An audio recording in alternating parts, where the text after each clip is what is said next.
Din po natin dito si Attorney Harry Roque. Siya naman po yung abogado ng Pamilya Laude. Attorney Roque, magandang hapon po sa inyo. Magandang hapon po. Apo, at dito sa pagkakataong ito, no, akyat sila sa CA, may plano magpiyansa. Ano po reaksyon ng inyong kampo?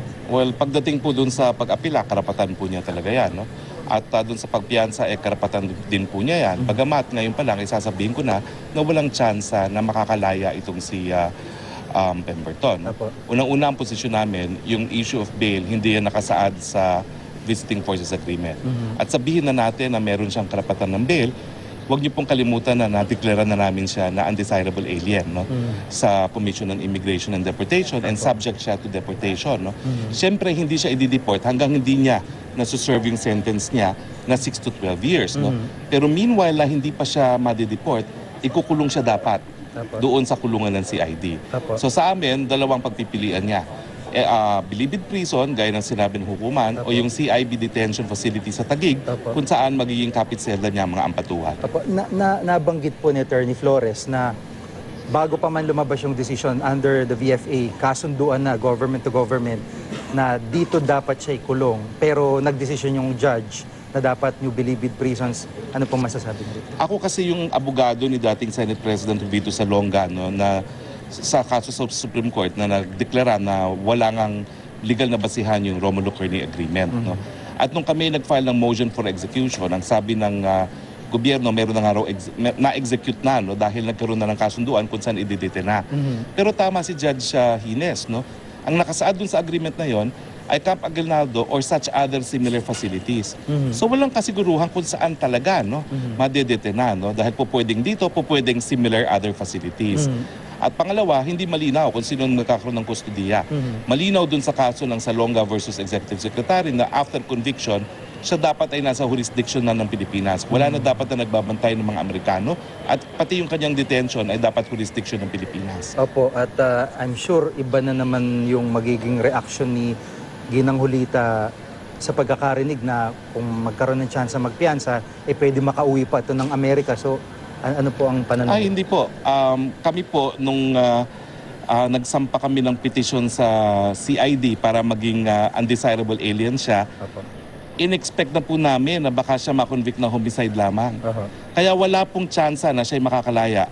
Pag siya po ay nakalaya, diretso naman siya sa CID, detention facility, kung saan siya mananatili hanggang matapos yung service of sentence niya.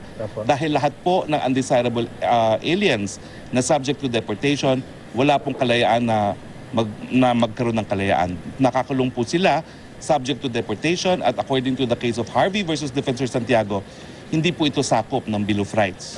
Yung pong kagabi, ano, napakataas ang emosyon at yun nga, dito diniretso si Pemberton. So, ano po ang nais ipabot sa publiko? Kasi sunod-sunod din yung press briefing kahapon. Ano po nais nyo? Mabuti na rin nangyari yan. Kasi nakita ng sambayanan kung ano ibig sabihin namin nung sinasabi namin na may paglabag sa soberenya itong VFA.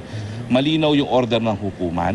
Hindi sinunod ng mga partido, lalong-lalo na ng mga Amerikanong mga gwardya ni Pemberton, yung desisyon ng hukuman. Nasa harapan lang nila ako, naririnig ko, no way na ibibigay nila si Pemberton sa mga PNP at no way na siya hahayaang makulong sa Bilibid. Narinig ko yan sa sarili kong dalawang tenga. No? At siguro nga, dahil nagkaroon na ng impasse, nagkaroon na ng 2 hours na walang gumagalaw, walang kumikirap, napilitan na si judge na gumawa ng order just to break the impasse. No? At sinabi nga niya, 5 araw para magsumite ng Memorandum of Agreement.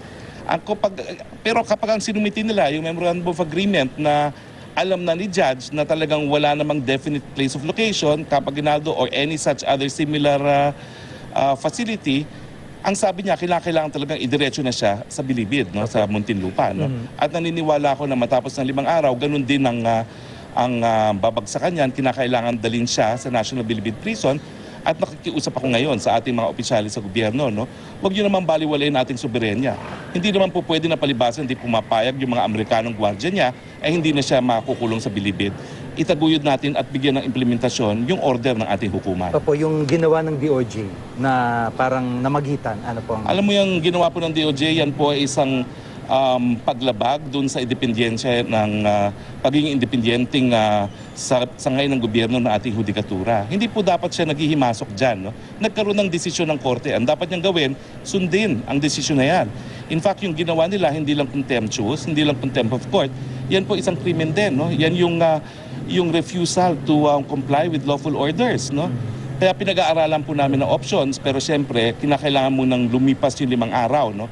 At sigurado naman ako na alam din ng korte kung anong dapat niyang gawin para protektahan naman yung institution mismo ng hukuman. Opo, ang tanong ng karamihan, lalo ng masa, sa bandang huli, makakamit ba talaga yung hustisya lalo ng maliliit? Generally speaking po, hindi lang sa kaso ni Pemberton, sa ganitong mga issue. Well, kaya nga po siguro, sabi ng Panginoon, dapat mangyari ito para makita ng lahat na habang narariyan ang Visiting Forces Agreement, ang EDCA, patuloy na maging agrabyado mga Pilipino sa sarili nilang lupa. Ang tanong, bakit naman na-convict na, nasentensyahan na, ayaw pa rin ibigay sa mga pulis Pilipino, ayaw pa rin ikulong sa Bilibid Prison?